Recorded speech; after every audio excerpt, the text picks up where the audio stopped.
পরমপিতা পরমেশ্বরের কে প্রণাম জানাই। শ্রী গুরুদেবের চরণ ভরসা করে সম্মানিত সৎসতী ভাই ও বোনেরা,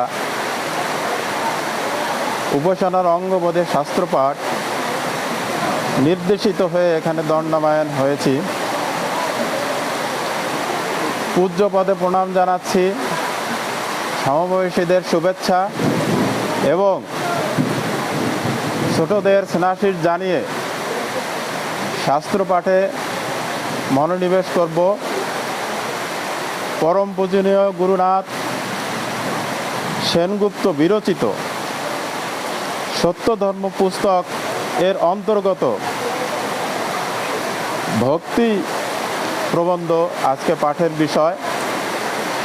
এই প্রবন্ধ পাঠের পূর্বে আমি কয়েকজন ভক্তিমান সাধকের কথা আপনাদের কাছে বলতে চাই।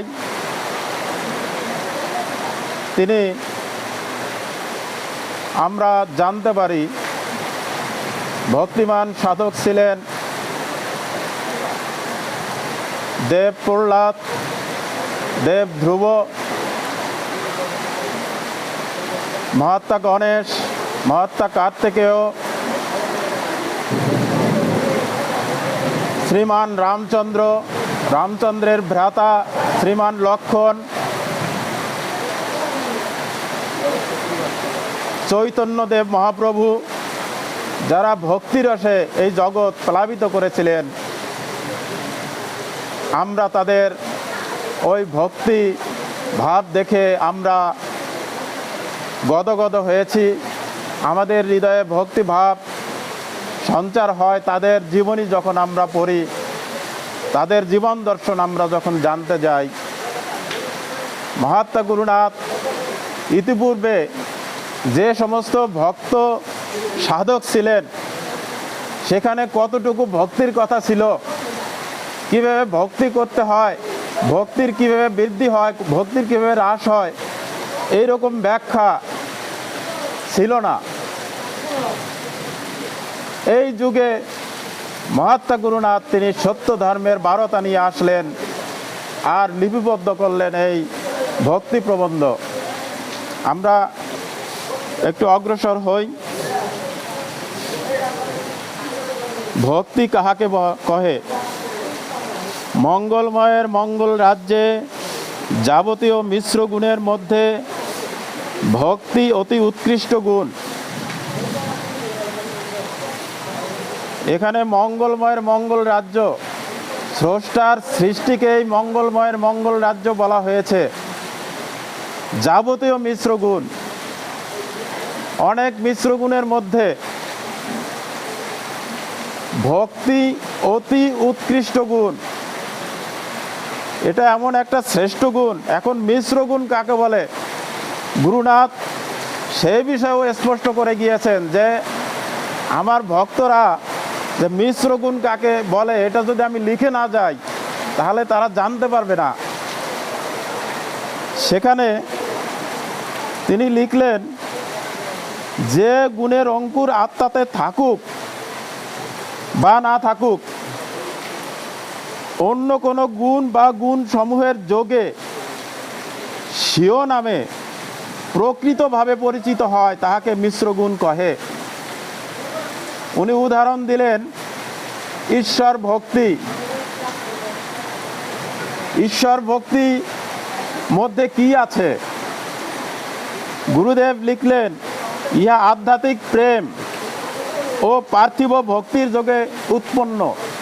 তাহলে এর মধ্যে আছে আধ্যাত্মিক প্রেম ও পার্থিব ভক্তি।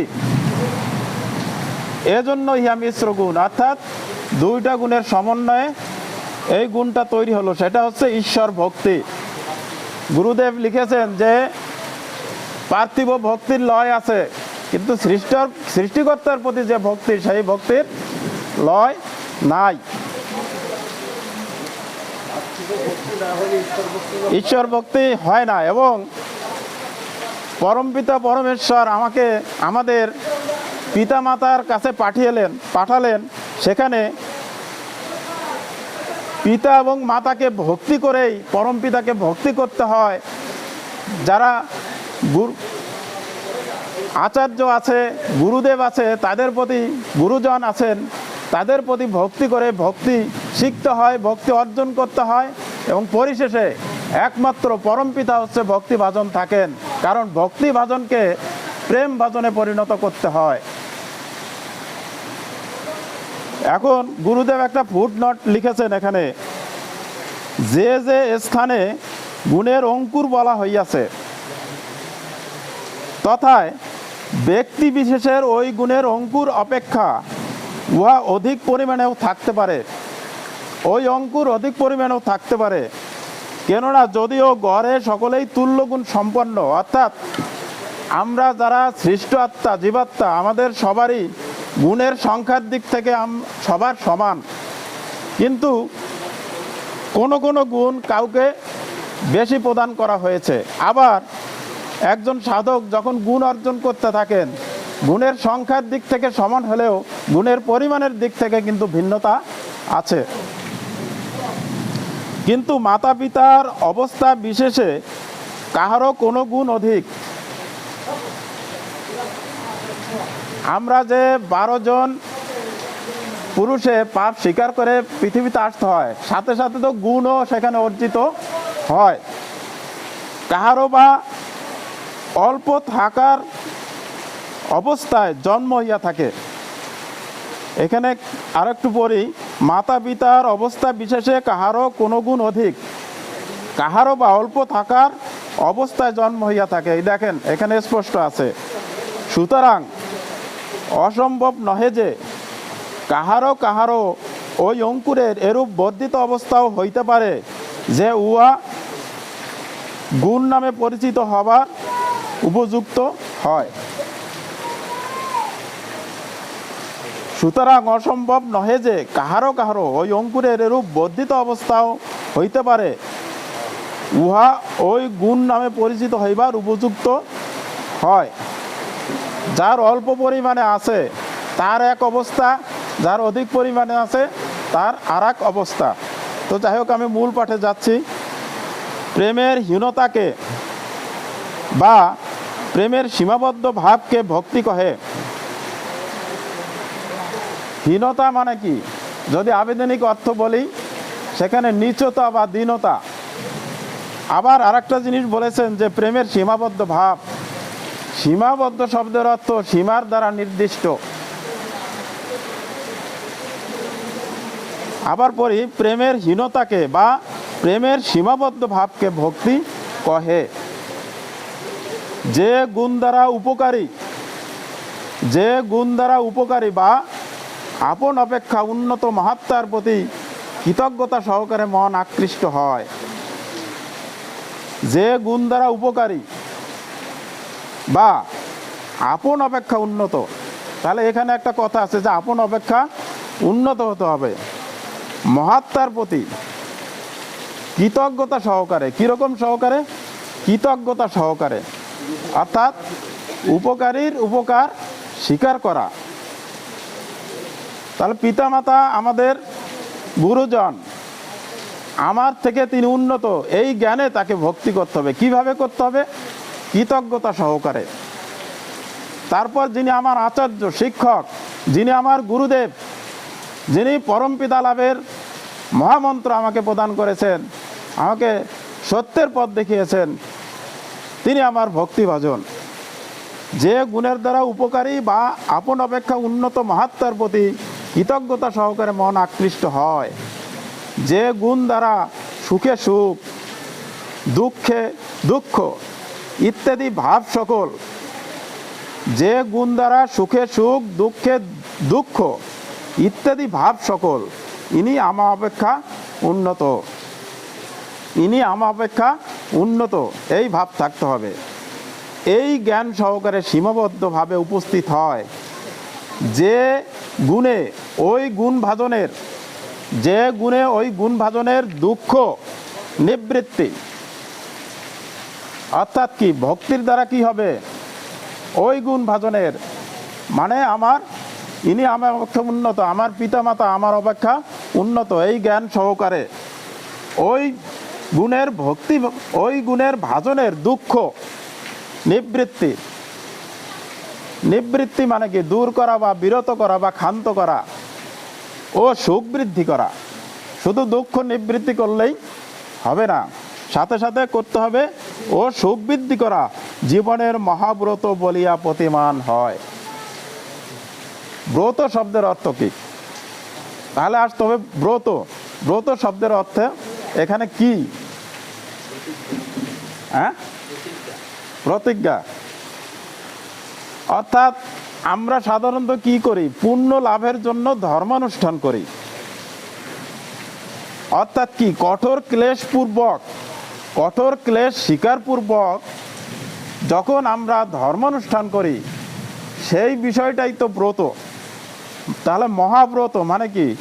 জীবনের সাথে অঙ্গাঙ্গিভাবে জড়িত এই বিষয়টা, এই চেষ্টাটা, সেটা কিভাবে করতে হবে? নিয়ত, সতত। তাহলে আবার একটু দেখি, যে গুণে ওই গুণের ভাজনের দুঃখ নিবৃত্তি ও সুখ বৃদ্ধি করা জীবনের মহাব্রত বলিয়া প্রতীয়মান হয়। প্রতীয়মান শব্দের অর্থ কি?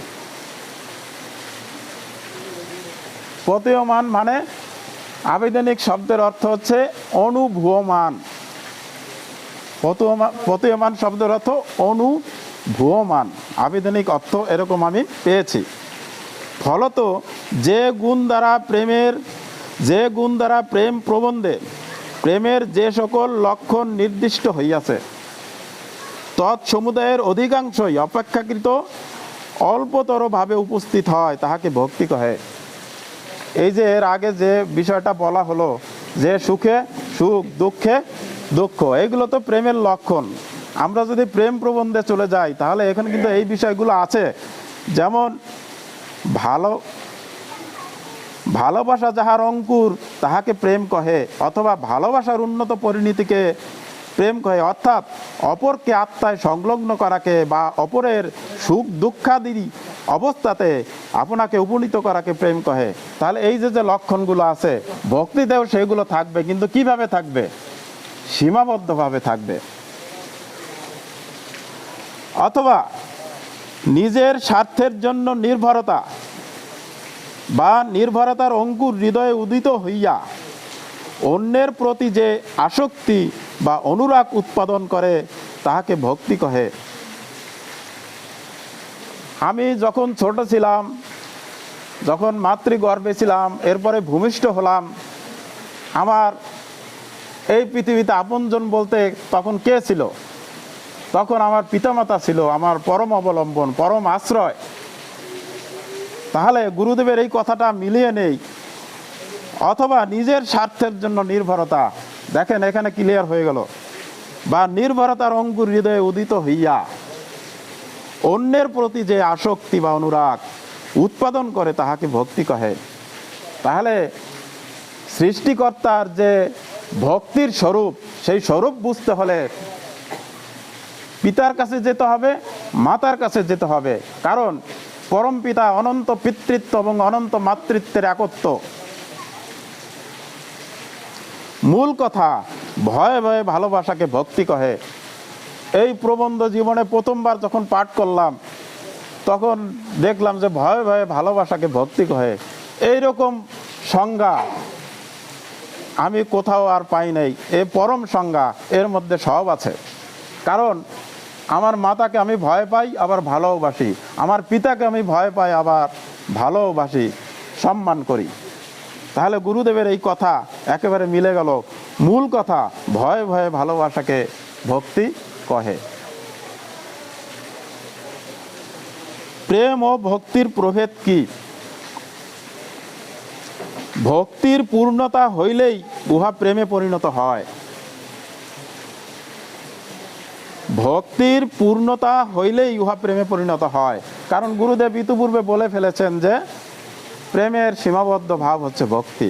তাহলে ভক্তি যখন উন্নত অবস্থা লাভ করবে, পূর্ণতা পাবে, তখন হচ্ছে সেই বিষয়টি গুণে পরিণত হবে। অর্থাৎ কোন গুণে পরিণত হবে? প্রেমে পরিণত হবে। যেমন নদীর অন্তিম সীমা পাইলেই সাগর লাভ হয়, যেমন সীমাবদ্ধ কালের অন্তে উপস্থিত হইলেই অনন্তকালে পতিত হইতে হয়। আমি মোংলায় চাকরি করেছি, ওখানে রূপসা নদী আছে, তারপরে সে পশুর নদী চলে গেল দুবলার চরের দিকে, হিরন পয়েন্টের দিকে। ওখানে গিয়ে দেখেছি যে বঙ্গোপসাগরের সাথে নদীর মিলন। আপনারা যারা গিয়েছেন তারা জানেন। গুরুদেব একটা ছোট একটা উদাহরণ দিয়ে একটা বড় গুণের বিষয় তিনি এখানে প্রকাশ করলেন যে নদীর অন্তিম সীমা পাইলেই, অন্তিম মানে কি শেষ, সীমা পাইলেই সাগর লাভ হয়। তাহলে আমি বঙ্গোপসাগর দেখেছি, সেই নদীর সংযোগস্থলটা আমি দেখেছি। গুরুদেবের এই কথা সত্য। যেমন সীমাবদ্ধ কালের অন্তে উপস্থিত হইলেই অনন্তকালে পতিত হইতে হয়। একজন, আমরা সবাই জীবভাবে বদ্ধ হয়েছি এবং স্থূলতম দেহে অবস্থান করছি। আস্তে আস্তে মনুষ্যত্ব, দেবত্ব, জীবত্ব নাশ, পরমত্ব এবং পাশের যখন লয় হবে তখন পরমত্বত্ব লাভ করবে, তখন তিনি স্রষ্টায় যুক্ত হইলেন, তখন তিনি অনন্তকালে পতিত হয়ে গেলেন। তখন তার যে জার্নি হলো, তিনি অনন্তকালের মুখে তিনি যাত্রা শুরু করলেন, পরম মুক্তির পানে তিনি যাত্রা শুরু করলেন।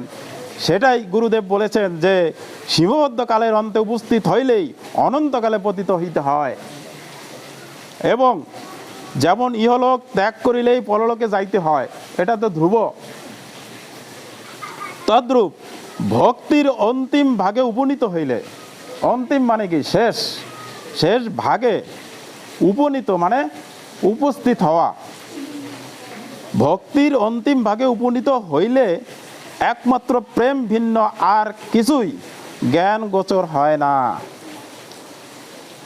জীবাত্মা যখন মুক্তির পানে ছুটতে থাকে, তখন স্রষ্টার স্বরূপ তার হৃদয় আকাশে চিত্রিত হতে থাকে, তখন তিনি জ্ঞান লাভ করেন।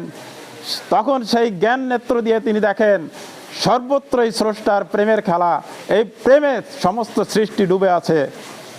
এইটাই সৃষ্টির রহস্য।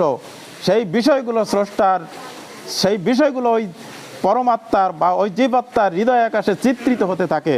তিনি তখন দেখেন যে প্রেম ভিন্ন আর কিছুই জ্ঞান গোচর হয় না। যেমন সমুদ্র তীর প্রবাহিত নদী ও সমুদ্র, এই উভয়ের মধ্যভাগস্থ ব্যক্তি নদী ও সমুদ্র উভয়ই এককালে লাভ করতে পারেন। তাহলে কথাটা কি বলেছেন? এক পাশে নদী বইতেছে, আর এক পাশে সাগর বইতেছে, মাঝখানে যদি আমি আপনি অবস্থান করি, তখন কি হবে? যে নদী, সমুদ্র তীর প্রবাহিত নদী ও সমুদ্র, এই উভয়ের মধ্যভাগস্থ ব্যক্তি নদী ও সমুদ্র উভয়ই এককালে লাভ করিতে পারেন। তদ্রূপ ভক্তি ও প্রেম একবারেই সাধিত হইতে পারে। সেটা কিরকম? আমার পিতামাতার সাথে আমার ভক্তির সাধনা করতে হবে, আমার যিনি সহধর্মিণী তার সাথে কিসের সাধনা করতে হবে? তার সাথে প্রেমের সাধনা করতে হবে। তাহলে এককালেই এই দুইটা সাধিত হতে পারে। কারণ পাত্র ভিন্ন হইলেও, এই যে স্পষ্ট আছে, কারণ পাত্র ভিন্ন হইলে উল্লিখিত গুণদ্বয়ের সাধনা এককালে হইবার বাধা নাই। পরন্তু এক পাত্রে পার্থিব ভক্তি ও প্রেমের সাধনা হইতে পারে না। এই যে কথা দেখেন স্পষ্ট। আমি আমার বাবা মার সাথে ভক্তি সাধনা শেষ না করে তাদের সাথে প্রেম সাধনা করতে পারবো না। পরন্তু এক পাত্রে পার্থিব ভক্তি ও প্রেমের সাধনা হইতে পারে না বটে, কিন্তু কিন্তু এখানে আর একটা কথা আছে, ঈশ্বর ভক্তি ও প্রেম সাধনা হইতে পারে। ঈশ্বর ভক্তি ও প্রেম সাধনা হইতে পারে। তাহলে এখানে আমরা ঈশ্বর ভক্তির মধ্যে কি পেয়েছিলাম? মনোজদা, ঈশ্বর ভক্তির মধ্যে কি পেয়েছিলাম? গুরুদেব কি লিখেছিল? আধ্যাত্মিক প্রেম ও পার্থিব ভক্তি।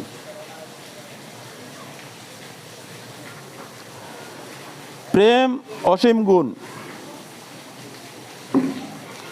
ভক্তি ওই গুণের সীমাবদ্ধ ভাব, অর্থাৎ সবাই প্রেম মানে ভয়যুক্ত, সবাই মানে ভয়যুক্ত, এর অর্থ হচ্ছে সবাই মানে ভয়যুক্ত। প্রেম অসীম গুণ, ভক্তি ওই গুণের সীমাবদ্ধ ভাব, অর্থাৎ সবাই প্রেম। সৃষ্ট আত্মা অসীম, সুতরাং প্রেমের ভাজন অসীম। ভাজন মানে কি? পাত্র, যার সাথে প্রেমের সাধনা করতে হবে। সৃষ্ট আত্মা অসীম, তাহলে আমরা পৃথিবীতে কত কোটি মানুষ আছে? প্রায় 450 কোটি। সবাই তো আমার কি? প্রেম ভাজন। সৃষ্ট আত্মা অসীম, সুতরাং এছাড়াও তো আছে, পরলোকে গেলে আছে না? আছে। সুতরাং প্রেমের ভাজন অসীম, কিন্তু ভক্তির ভাজন অসীম নহে। এটার ব্যাখ্যাটা কি হবে? এর পরবর্তীতে গুরুদেব ব্যাখ্যা দিয়েছেন, কিন্তু ভক্তির ভাজন অসীম নহে, কেননা সকলকেই ভয় করি না বা সমীহ করি না। এই যে একেবারে ব্যাখ্যা, এর বলার কোনো অপেক্ষা রাখে না। বিশেষত যত উন্নতি হইতে থাকিবে, ততই ভক্তি ভাজনের সংখ্যা অল্পতর হইবে। যত উন্নতি হইতে থাকিবে, যখন কোনো আত্মা উন্নতি লাভ করতে থাকে, তখন ভক্তি ভাজনের সংখ্যা কমতে থাকে, তিনি গুণে বড় হতে থাকেন, এবং অবশেষে একমাত্র অনাদি পুরুষই ভক্তি ভাজন থাকিবেন। তখন আর ভক্তি ভাজন থাকবে না, কারণ ওই ভক্তি ভাজন হচ্ছে প্রেম ভাজনে পরিণত হবে। তখন একমাত্র সৃষ্টিকর্তাই হচ্ছে ভক্তি ভাজন থাকবেন, একমাত্র অনাদি পুরুষ। কেননা প্রথম অবস্থায় যাহারা ভক্তি ভাজন থাকেন, এই যে কথা স্পষ্ট দেখেন, প্রেম দ্বারা তাহাদিগকেও প্রেম ভাজন করিতে হয়। এ বিষয়ে প্রেম প্রবন্ধে নির্দিষ্ট হইয়াছে, অর্থাৎ প্রেম প্রবন্ধ পাঠ করলে এই বিষয়গুলো আরো সুস্পষ্ট ব্যাখ্যা সেখানে আছে। যেমন প্রেম ভাজনের সুখে সুখ, দুঃখে দুঃখ ইত্যাদি প্রবৃত্তি হয়। যেমন প্রেম ভাজনের গুণানুবাদ, শ্রবণ কীর্তন ইত্যাদি আত্মার সহজ ধর্ম। এটা তো একেবারে খুবই চমৎকার কথা লিখেছেন। আমি বীরেন্দাকে ভালোবাসি, আমি সর্বানন্দদা যদি বীরেন্দার গুণকীর্তন আমার কাছে করে, তাহলে আমার হৃদয়ে আনন্দ হবে যে বীরেন্দার গুণ উনি বলতেছেন। সেই কথাই গুরুদেব বলেছেন যে প্রেম ভাজনের গুণানুবাদ, শ্রবণ কীর্তন, গুণানুবাদ মানে গুণের কথন ইত্যাদি আত্মার সহজ ধর্ম, তদ্রূপ ভক্তি ভাজনেরও হয়। তাহলে তাদেরও গুণানুবাদ, আমি শ্রদ্ধা আনন্দদা আমার ভক্তি ভাজন, আমি তার গুণকীর্তন করব, এটাই তো স্বাভাবিক, এটাই আমার আত্মার সহজ ধর্ম, স্বভাবত ধর্ম, নৈসর্গিক ধর্ম। শ্রবণং কীর্তনং যদুক্তং মাহাত্মনা, শ্রবণং কীর্তনং বিষ্ণু শরণং পাদ সেবনং অর্চনং বন্দনং হাস্যং সক্ষমাত্ম নিবেদনম। কিন্তু ভক্তির ভাজন অসীম নহে, এবং ভক্তির ব্র্যাকেট আছে পার্থিব, ভক্তির লয় আছে, অর্থাৎ পার্থিব ভক্তির লয় আছে। এজন্য উহাকে অর্থাৎ ভক্তিকে প্রেমের সীমাবদ্ধ ভাব বলা যাইতে পারে। কারণ ভক্তির অন্তিম সীমা উপস্থিত হইলেই তখন প্রেম সাগরে পড়তে হয়, তখন ভক্তি ভাজন প্রেম ভাজনে পরিণত হয়। প্রেমে আমি ইহার, এ আমার অভেদত্ব চলে আসে।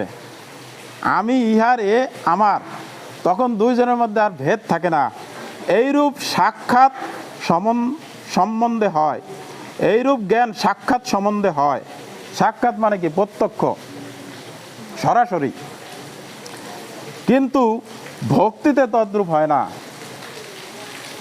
প্রেম ভাজনের সাথে আমার সমান, এই যে যেমন আমরা সমান জায়গায় বসে আছি, সবাই একসাথে বসে আছি, পরলোকে কি সবাই একসাথে বসে থাকতে পারবো? যদি গুরুদেব কৃপা না করেন। দেখা গেল যে যিনি অত্যন্ত উন্নত, অত্যুন্নত, তিনি এক জায়গায় থাকবেন, আমি অদম পড়ে রইলাম সেই নিচের দিকে।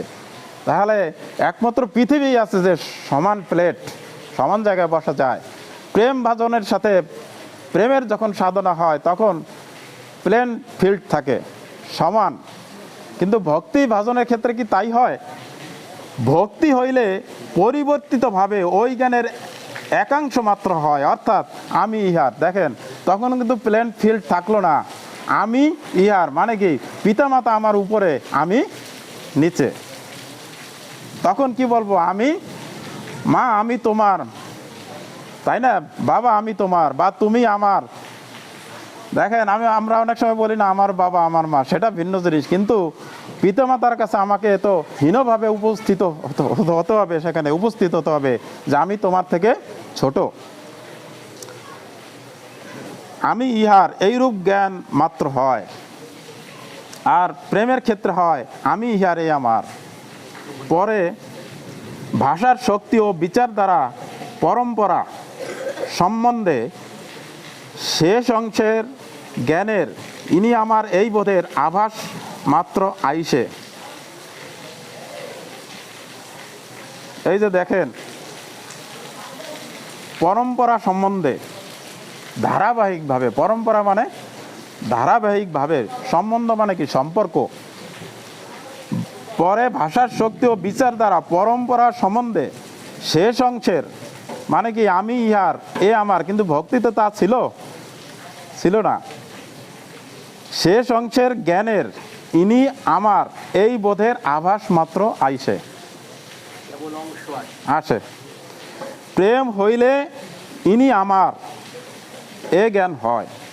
প্রেম হইলে প্রথমে ইনি আমার, এই জ্ঞান হয়। পরিণামে অভেদ জ্ঞান হইলে ইনি আমি, এইরূপ হইয়া থাকে। তাহলে প্রেমের যে উন্নত পরিণতি, সেটা কি? অভেদ জ্ঞান।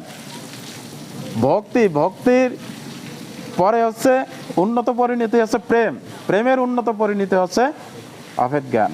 প্রেমেরও আবার প্রকৃত ভাব আছে, প্রকৃত প্রেমের কথা আছে, গুরুদেব লিখেছেন। এবং পরবর্তীতে কি অবস্থা আসে? অভেদ জ্ঞান। অভেদ জ্ঞান হইলে তখন কি? বীরেন্দার আমার মধ্যে যদি অভেদ জ্ঞান হয়, তাহলে বীরেন্দাই আমি, আমি বীরেন্দা, এর মধ্যে কোনো পার্থক্য থাকবে না। কিন্তু ভক্তি যতকাল থাকে তাহার মধ্যে উহার একটিও বোধ হয় না ভক্তি ভাজনের প্রতি। দেখেন, কারণ ভক্তি ভাজনের কাছে আমার হীনভাবে উপস্থিত হতে হয়। কিন্তু প্রেম ভাজনের সাথে কি? আমি তিনি, তিনি আমি।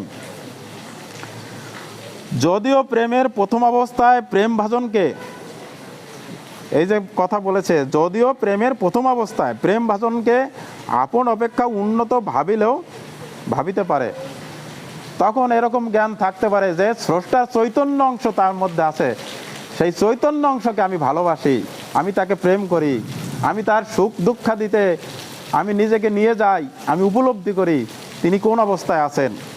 প্রথমে ওই অবস্থা থাকতে পারে, সেই কথা গুরুদেব বলেছেন। যদিও প্রেমের প্রথম অবস্থায় প্রেম ভাজনকে আপন অপেক্ষা উন্নত ভাবিতে পারে।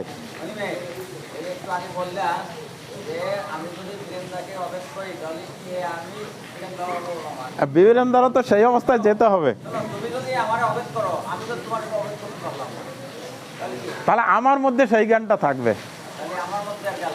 আপনার মধ্যে।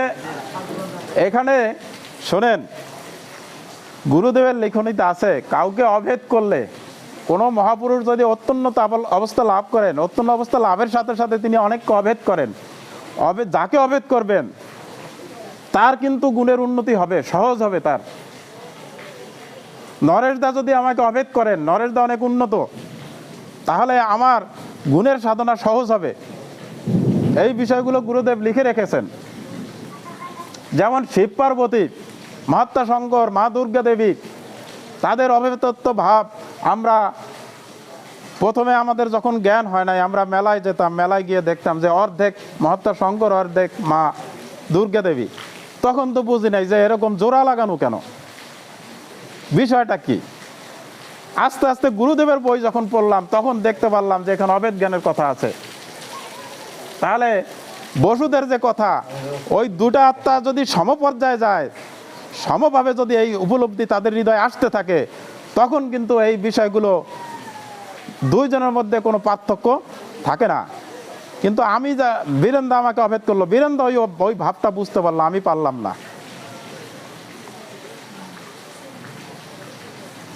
কিন্তু পরিণামে উন্নত বা অবনত এইরূপ জ্ঞান বিলুপ্ত হইয়া উভয়ে তুল্য ও উভয়ে এক, এই জ্ঞান উৎপন্ন হইয়া থাকে, কিন্তু ভক্তিতে তদ্রূপ নহে। ভক্তি ভাজনকে চিরকাল, ব্র্যাকেটে আছে, যতদিন তাহাকে প্রেম ভাজন না করা যাইবে, আপন অপেক্ষা উন্নত বোধ করিতে হয়, যদিও পিতা বা মাতা আপন অপেক্ষা অল্প গুণ বিশিষ্ট বা নিম্ন শ্রেণীস্থ হন। দেখছেন, গুরুদেব লিখতে কোথাও বাদ দেয় নাই। অর্থাৎ আমার বাবা মা যদি আমার চেয়ে কম গুণ সম্পন্ন হয়ে থাকেন, তারপরেও কি করতে হবে? তারপরও ভক্তি করতে হবে। সেই কথা বলেছেন যে যদিও পিতা মাতা আপন অপেক্ষা, আপন মানে কি নিজ, অল্প গুণ বিশিষ্ট বা নিম্ন শ্রেণীস্থ হন, তথাপি যতদিন তাহাদিগের প্রতি প্রেম করিতে না পারিবে, ততদিন পর্যন্ত তুমি তাহাদিগকে উন্নততর স্থানে স্থাপন করিতে বাধ্য। সুতরাং ভক্তি ভাজন মাত্রকেই আপন অপেক্ষা উন্নত ভাবিতে হইবে। স্পষ্ট। প্রেমের ঋণ ক্রমে ক্রমে বর্ধিত হয়, কিন্তু ভক্তির ঋণ ক্রমশ সংকুচিত হয়। সেটা কি?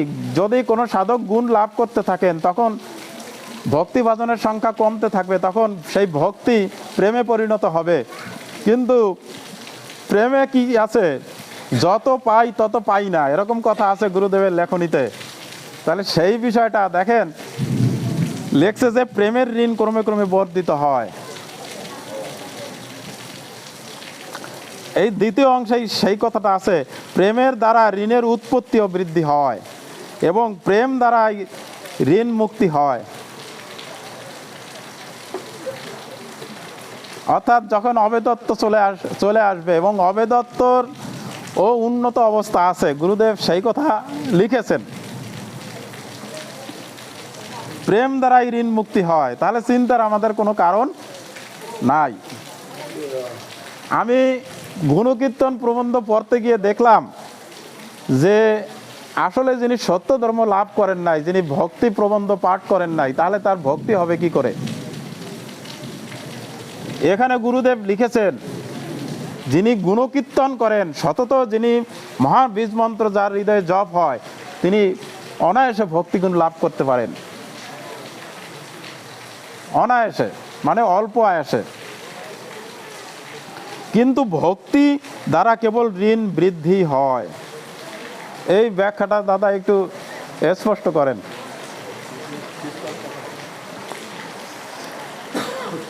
প্রেমের ঋণ অপরিশোধ্য ও অসীম, কিন্তু ভক্তির ঋণ পরিশোধ্য ও পরিমেয়।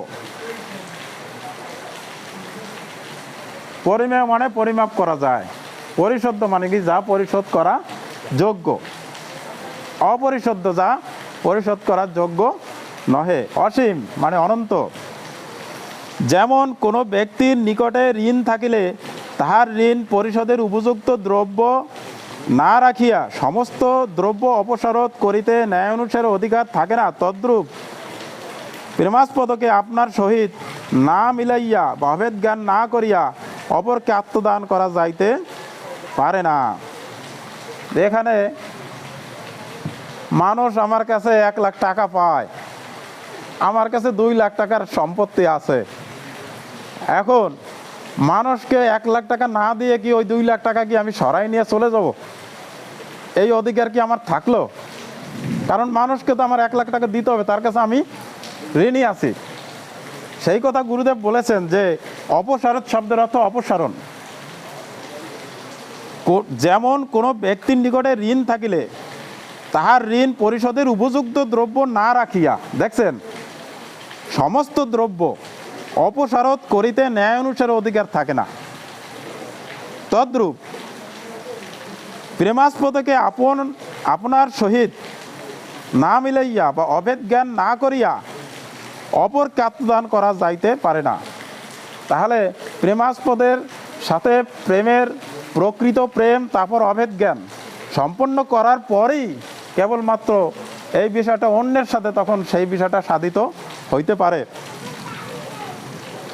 কিন্তু ভক্তিভাজনের পক্ষে তদ্রূপ নহে, অর্থাৎ উহাকে ঐরূপ মিলাইবার বা অভেদ করিবার পূর্বেই ঐরূপ হইতে পারে, কিন্তু ভক্তিভাজনের পক্ষে তদ্রূপ নহে, অর্থাৎ উহাকে ঐরূপ মিলাইবার বা অভেদ জ্ঞান করিবার পূর্বেই ঐরূপ হইতে পারে। এই বিষয়টা দাদা একটু পরিষ্কৃত করেন, মানে এই পর্যন্ত রাখি, একটু বলেন ওই কথাগুলো। সৎসতী ভাই বোনেরা, আমি একটা কথা বলে থাকি যে গুরুদেব যা কিছু লিখেছেন সেইটি তিনি প্র্যাকটিক্যাল করেছেন। যেমন যারা সায়েন্স পড়ে তাদের কিন্তু ল্যাব করতে হয়, ল্যাবে যেতে হয়। ল্যাবে গিয়ে প্র্যাকটিক্যাল করে যে থিওরিটিক্যাল ক্লাস হয়, ওই ক্লাসের পরে টিচার তাদেরকে বা ডেমনস্ট্রেটর তাদেরকে ল্যাবে নিয়ে যান। ল্যাবে নিয়ে যাওয়ার পরে তাদেরকে প্র্যাকটিক্যাল করিয়ে সেইটি বোঝানো হয়, তখনই তারা সঠিকভাবে বুঝতে পারে। যেমন অক্সিজেন এবং হাইড্রোজেন মিললে জল হয়, কত রেশিওতে মিললে এবং কোন অবস্থায় মিললে এটি জল হবে, সেইটি প্রথমে থিওরিটিক্যালি যত কথা বলা হোক ভালোভাবে কিন্তু বোঝা যায় না। যতক্ষণ না পর্যন্ত তারা ওই ল্যাবে যাবে এবং এক ফোঁটা জল তৈরি করবে, ততক্ষণ পর্যন্ত তারা সঠিকভাবে বুঝতে পারবে না। তদ্রূপভাবে গুরুদেব যে সমস্ত কথা লিখেছেন সাধনার কথা, এইটি একেবারে প্র্যাকটিক্যাল। কেননা মানবাত্মার সৃষ্টি হয়েছে এই গুণ দিয়ে, মানবাত্মার এই সৃষ্টিতে আসার উদ্দেশ্য এই গুণ সাধনা। আমরা যে সংসারে এসছি, এই সংসার ক্ষেত্র, এই প্র্যাকটিক্যাল ফিল্ড।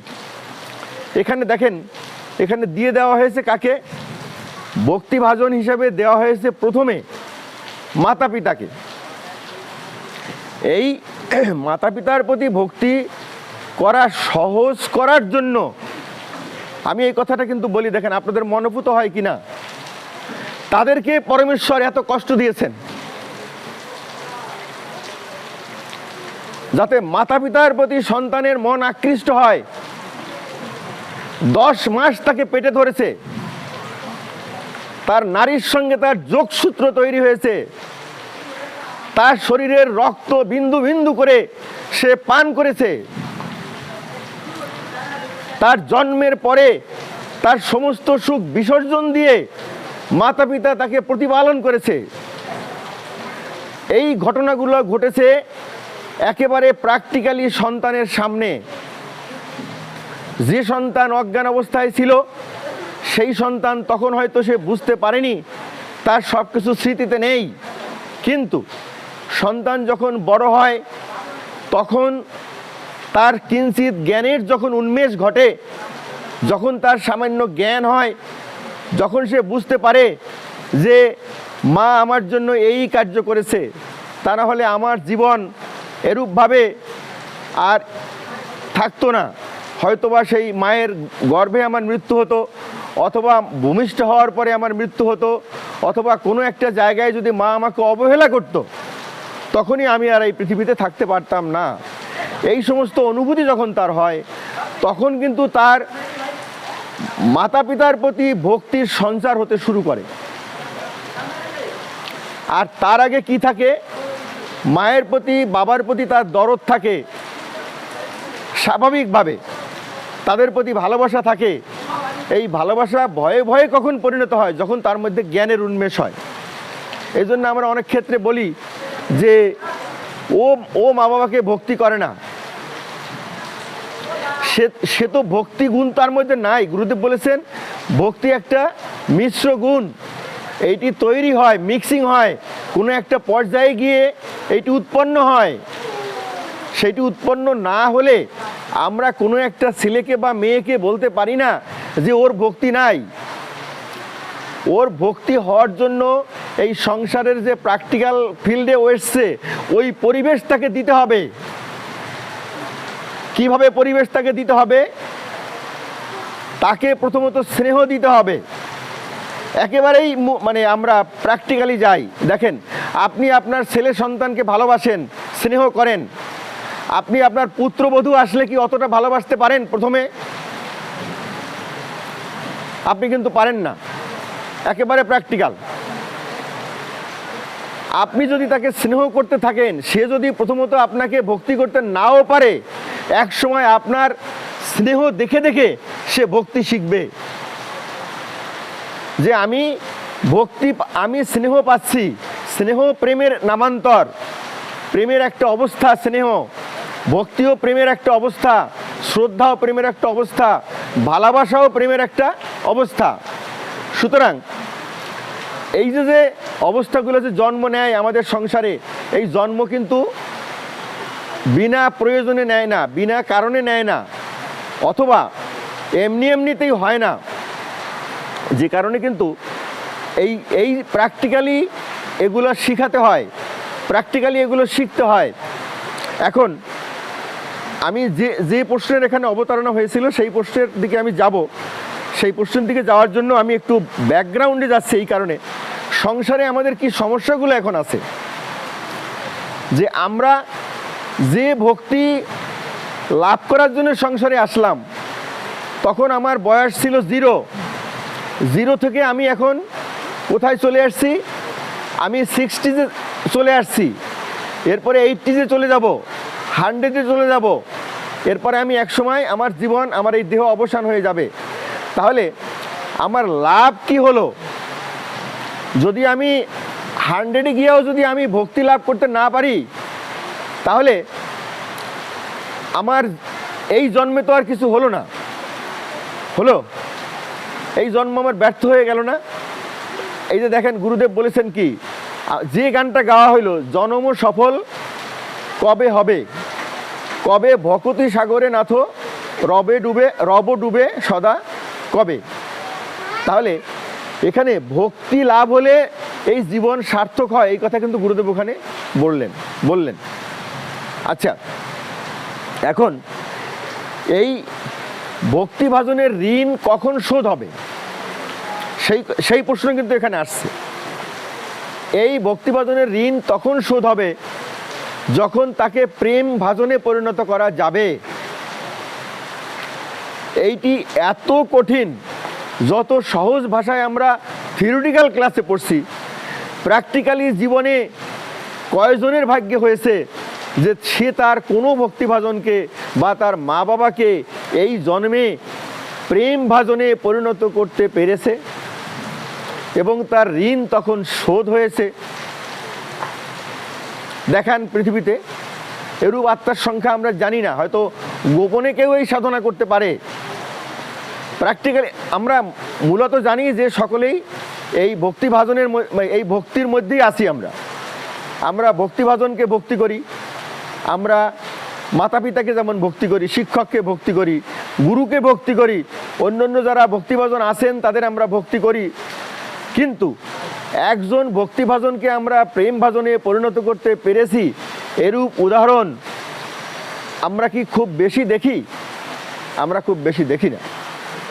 এবং সেইটি আপনি ইচ্ছা করলেই, যিনি আপনার প্রথম ভক্তিভাজন, সেই মাতা পিতাকে বাদ দিয়ে অন্য কাউকে আপনি একেবারে প্রেম ভাজন করে ফেলবেন, এটি সম্ভব নয়, এইটি প্র্যাকটিক্যাল নয়। কেননা তাদের কাছে আপনি প্রথমে ঋণে আবদ্ধ। এখানে কিন্তু এই ঋণ মানে কিন্তু গুরুদেব উদাহরণ দিয়েছেন যে যদি কারো সম্পত্তি কেউ পায়, কারো কাছে কেউ কোনো অর্থ পায়, তাহলে তার যে সম্পদ থাকে সমস্ত সম্পদ সে বিক্রি করতে পারে না বা দান করতে পারে না। তার ওই পরিমাণের সম্পদ রেখে দিতে হবে যে পরিমাণের সম্পদের জন্য সে ঋণী থাকে। এখন আমি যদি আমার ভক্তিভাজনকে প্রেম ভাজনে পরিণত না করে আমি কিন্তু আর একজনকে আমি ভক্তি করতে পারি, কিন্তু প্রেম সেখানে আমার হবে না, প্রেম আমি করতে পারি না। সেখানে আমার ভক্তিভাজনকে ভক্তি করে তারপরে আমাকে প্রেমে পরিণত করতে হবে। আর প্রেম ভাজনের এখানে অনন্ত কেন, সীমাবদ্ধ ভাব ওখানে নাই কেন? অর্থাৎ এই যে প্রেম আমি যাকে করব, সেই প্রেমের পরে আমার কি আছে? ভক্তির পরে প্রেম, এটি বলা হলো যে ভক্তি ভাজনকে প্রেম ভাজনে পরিণত করতে হয়। কিন্তু একজন প্রেম ভাজনের প্রেম করার পরে কি আছে ওখানে বলেন? সেইটি কি? না সেইটি কি? না না, সেইটিও প্রেম, সেইটিও প্রেম। তাহলে এই জন্য প্রেম এখানে অসীম, প্রেমের ভাব এখানে অসীম। আর ভক্তি যখন শেষ হয়ে গেল, যেমন নদীর উদাহরণ দিয়েছে অনিমেষ, যে নদী যদি সাগরের সঙ্গে মিশে যায় তাহলে সে আর নদী থাকলো না, সে সাগরে পরিণত হলো। তদ্রূপ আমার ভক্তিভাজন যখন প্রেম ভাজনে পরিণত হলো, তিনি আর আমার ভক্তিভাজন তখন থাকলেন না, তিনি আমার কি হলেন? প্রেম ভাজনে তিনি পরিণত হলেন। এই প্রেম ভাজনে যখন পরিণত হলেন তখন কিন্তু তিনি আমার অসীমত্বে চলে গেলেন। কেননা তার সঙ্গে অনন্তকাল ধরে আমার ওই প্রেমই চলতে থাকবে, কিন্তু কারো সঙ্গে অনন্তকাল ধরে ভক্তি সাধনা চলতে থাকবে না। এবার ক্লিয়ার হয়েছে কিনা কথা? কারো সঙ্গে অনন্তকাল ধরে ভক্তি সাধনা চলবে না, কিন্তু অনন্তকাল ধরে তার সঙ্গে প্রেম সাধনা চলবে। যেমন নাকি পরমপিতার সঙ্গে অনন্তকাল ধরেই প্রেম সাধনা চলবে এবং ভক্তি সাধনা চলবে, একমাত্র পরমপিতার সঙ্গে, আর কারো সঙ্গে নয়। তাহলে দেখেন সত্য ধর্ম আমাদেরকে কিসের সন্ধান দিয়েছেন? এইগুলো কি মুখে বলে বোঝানো যাবে? এগুলো প্র্যাকটিক্যালি আমাদের বুঝতে হবে। যখন কোনো সাধক ভক্তি সাধনা করে ভক্তিভাজনকে প্রেম ভাজনে পরিণত করতে পারবেন, তখন তার যে সুখ, তার যে আত্মোন্নতি, সে কোন স্তরে যাবে, তার কি লাভ হবে, সেইগুলো কিন্তু আমরা এইভাবে ব্যাখ্যা করতে পারবো না বা পারি না। যেমন ওখানে দেখেন অনিমেষ তখন ভক্তি মানে অনেকগুলো ভক্ত সাধকের উদাহরণ দিয়েছেন।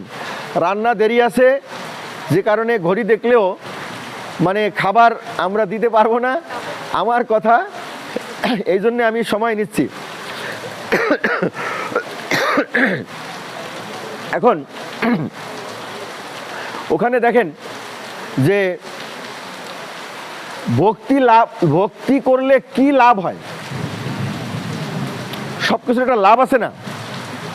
আপনি ভক্তি সাধনা করবেন, আপনার কি লাভ হবে? তার লাভ না হলে কেউ কিন্তু কোনো কাজ করে না। কাজ করে আমরা এখানে বসে আছি, আমরা কিছু লাভের জন্য আসি নাই নাকি? আসছি। আমাদের কি লাভ হবে বলেন? উপাসনা করে কি লাভ হবে? প্রথমত গুণ লাভ কিন্তু আমরা বুঝি না, এই কথাটা কিন্তু গুণ লাভ হবে ঠিক আছে, কিন্তু প্রথমত কিন্তু আমাদের ভালো লাগে, সুখ লাভ হয়। ওই গুণেরই সুখ আমরা টের পাই না, ঠিক কিনা? আমার কতটুকু গুণ লাভ হয়েছে আমি কি বুঝতে পারি? পারি না। কিন্তু আমি কি বুঝতে পারি? আমার ভালো লাগছে, ঠিক কিনা? হ্যাঁ, আপনি একজনকে ভালোবাসেন, প্রেম করেন বা ভক্তি করেন, আপনার ভালো লাগাটা অনুভব করতে পারেন, কিন্তু আপনার কতটুকু প্রেম হয়েছে এটি মাপা যায়? মাপা যায় না। সুতরাং আমরা কার্য দর্শনে বা সুখ অনুভূতিতে বুঝতে পারি যে আমাদের এই গুণ আমাদের লাভ হয়েছে, এই গুণের কাজ হলো বা এই গুণের অবস্থা হলো সুখ বা শান্তি। গুণ লাভের কাজ হলো সুখ বা শান্তি। এখন যে কথার জন্য আমি এই কথায় আসছি সেটি হলো যে ভাইটি অনিমেষ যে উদাহরণ দিয়েছিল যে রামচন্দ্রের ভক্তি, মহাত্মা রামচন্দ্রের যে ভক্তি, ওই ভক্তি এই জগৎ সংসারে অতি বিরল। ওই ভক্তির সাধনা করতে গেলে ওই পরিবারের প্রত্যেকের ভক্তি এই জগতের উদাহরণ। এই জগতের বিশ্ব সংসারের সমস্ত মানুষের তারা পূজ্য থাকবে যতদিন এই জগৎ সংসার থাকবে। তাদের প্রতি ভক্তি আমাদের থাকবে। কেননা ওই অরূপ ভক্তি এই পৃথিবীতে, অরূপ উদাহরণ আর পৃথিবীতে নাই, অত ত্যাগ। এবার দেখেন ভক্তি হলে কি কি লাভ হয় সেই উদাহরণটা কিন্তু আর একটা জায়গায় আছে। সেটি কোথায়? গুরুদেবের এইখানেই আছে। সেটি হলো নারদের ভক্তিসূত্রে আছে বা নারদের জীবনীতে আছে। তিনি ভক্তিগুণ লাভ করে পরম পিতার দর্শন লাভ করেছিলেন এবং সেটি পাশ মুক্তির আগে। দোষ পাশ থেকে মুক্তি লাভ করার আগে তিনি পরমেশ্বরের দর্শন লাভ করেছিলেন। তাহলে দেখেন ভক্তির কত শক্তি। আমরা এই গুণটাকে এই জগৎ সংসারে যদি ছোট করে দেখি, মাকে ভক্তি না করলে কি আসে যায়, মা তো আমার মা। বাবাকে ভক্তি না করলে আমার কি আসে যায়, বাবা তো আমার বাবা। আর একজন ভক্তিভাজন, সে আমার ভক্তিভাজন আছে, ভালো কথা, আমি তাকে ভক্তি করব না, আমি তাকে ভক্তি করব না। তাহলে যখনই আমি তাকে ভক্তি করব না, আমি কিন্তু ওইখানে বদ্ধ হয়ে থাকলাম। আমার বদ্ধতা কতকাল থাকবে? যতকাল না পর্যন্ত আমি তাকে ভক্তি করতে পারবো। আর প্রেম ভাজন তো দূরের কথা, তার প্রতি আমার জন্ম হয়েছে প্রত্যেকটা মানুষের সঙ্গে প্রেম করার জন্য। এখন ভক্তি যদি আমি কারোর প্রতি না করতে পারি, কোন কালে, অনন্তকালে আমি তো তার সঙ্গে প্রেম সাধনা শুরু করতে পারবো না। তাহলে লোকসানটা কার? লাভ কার আর লোকসান কার? অন্য কারো, আপনি যদি কারোর প্রতি ভক্তি না করেন, ওই ভক্তি ভজনের কিছু আসে যায় না। আসে যায়? লোকসান কার? আপনার। লোকসান আপনার, লোকসান তো তার না। সুতরাং নারদ যে ঈশ্বরের দর্শন লাভ করলেন, কোন গুণে তিনি করেছিলেন? এই ভক্তি গুণের আধিক্য জন্য। একটা গুণের আধিক্য কিন্তু একসঙ্গে শুধু একটা গুণেরই হয় না, এই সঙ্গে সঙ্গে আরো অনেক গুণের বৃদ্ধি হয়। ভক্তিগুণ যখন আধিক্য হতে হয়, তখন তার সঙ্গে একাগ্রতা থাকে, তার সঙ্গে প্রেমও থাকে, তার সঙ্গে জ্ঞান থাকে, তার সঙ্গে পবিত্রতা থাকে, তার সঙ্গে আরও আনুষঙ্গিক অনেক গুণের উন্মেষ ঘটে। ওই সমস্ত গুণের সহযোগে তখন তিনি ঈশ্বরের দর্শন লাভ করেছিলেন। এবং তখন পরমপিতা তাকে বললেন, হে নারদ, আমি ভক্তির জন্য তোমাকে দেখা দিলাম, তোমার ভক্তিভাবের আতিশয্যের জন্য আমি তোমাকে দর্শন দান করেছি। তবে এই অবস্থায় কোনো সাধক একবার মাত্র আমাকে দেখতে পারে। আমার নিত্য দর্শন যদি তুমি চাও, যদি আমাকে তুমি প্রতি মুহূর্তে দেখতে চাও, তাহলে তুমি বিশুদ্ধ হও। কিভাবে তুমি বিশুদ্ধ হবে? তুমি তোমার যে কাম আছে সেইটি তুমি প্রেমে পরিণত করো, তোমার ক্রোধকে ন্যায়পরায়ণতায় পরিণত করো, তোমার লোভকে তুমি আত্মোন্নতি লালসায় পরিণত করো। তখন তিনি বললেন, হে প্রভু, আমি কিভাবে, কি রূপে ওই সকল কুৎসিত মনোবৃত্তির হস্ত হইতে পরিত্রাণ পাইব? তখন পরমপিতা তাকে বলে দিলেন, তুমি সর্বদা আমার গুণের কীর্তন করো। দেখেন যে টাচটা অনিমেষ ভাইটি দিয়েছিল, যে গুণকীর্তন প্রবন্ধে বলা আছে যে পরমপিতার গুণকীর্তন করতে করতে এই সমস্ত গুণের উন্মেষ অজান্তে, আপনার অজান্তে হৃদয়ে আসবে। আমার মনে হয় পিছন থেকে শোনা যায় না, তাই না? পিছন থেকে শোনা যাচ্ছে না। যাই হোক, এখন সুতরাং আমাদের কাজ কি হবে? আমরা সাধনা করতে যতটা পারি বা না পারি, আমরা যদি উপাসনা করি, আমরা যদি ঈশ্বরের গুণকীর্তন করি, তাহলে ওই সমস্ত সাধনীয় বিষয় আমাদের এমনিতেই লাভ হয়ে যাবে। আর একটা প্রশ্ন প্রথমে যেন কি ছিল অনিমেষের ভাইটি? প্রথম কি প্রশ্নটা ছিল? শেষেরটা তো আমি বলার চেষ্টা করলাম যে ভক্তিভাজনের যে প্রেম ভাজনে পরিণত করা। প্রথম প্রশ্নটা তোমার কি ছিল? বলে ফেলছি না? প্রেমের ঋণ আর ভক্তির ঋণ, এটা বলা হয়ে গেছে। আর আমাদের এখন শোনা যাবে না, কিন্তু আমরা যাব কোথায়? আমাদের তো যাওয়ার জায়গা নাই, পিছন থেকে কিছুই শোনা যাচ্ছে না। তাহলে আমরা এখানে মনে হয় রাখি, তাই না?